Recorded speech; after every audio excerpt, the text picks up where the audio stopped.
Hey everyone, just want to give you a little encouragement again today. Hope you're good, hope your family's well, hope you're healthy, declaring blessings over you and your people who are important to you. I just want to remember some of the things we've learned during this lockdown process, particularly around the idea of vulnerability and mental health and well-being. It's become huge, I think, as a culture now. We're understanding how important that is. And I think we can learn some lessons from Jesus.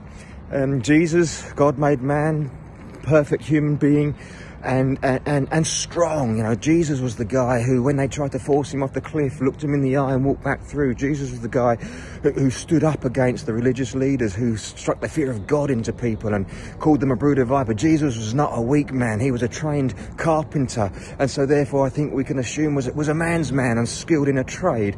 He was not weak. But there was this moment in Jesus' life just before he was about to go to the cross where he went to pray, and he asked his three best men, Peter, James and John, will you come with me?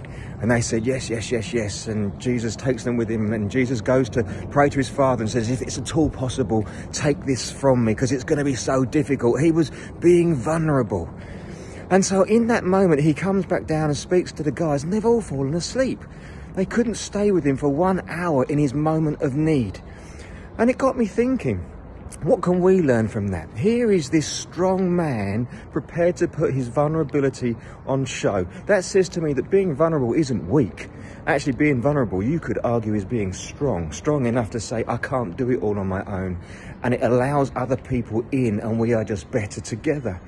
But also, when you look at the disciples, when this strong man was vulnerable to him, they weren't there when he needed them. They couldn't stay awake. They were too tired, too busy, couldn't hack it. And so when this strong man did share his vulnerability, when he did share his issues, when he did say, will you stand with me, they actually didn't. And so what lessons can we learn from that in today's society when we know that vulnerability is an issue, well-being and particularly mental well-being is an issue? Could we be strong enough to open up to someone? Could we be strong enough to say to someone, I'm having a difficult moment, will you stand with me? And could we learn from the disciples that when someone reaches out to us like that, we don't fall asleep, we don't miss the moment, we don't get too busy, but we actually stand alongside someone. And as we do that, I believe people's lives are going to get better. People are going to get their healing. Friendships are going to develop. Hope is going to arise. And we can learn this lesson through this moment in Jesus' life. So my encouragement to you today is, if you're having a difficult time, reach out. Don't see it as a weakness. And if someone asks you to stand with them, literally stand with them. God bless you.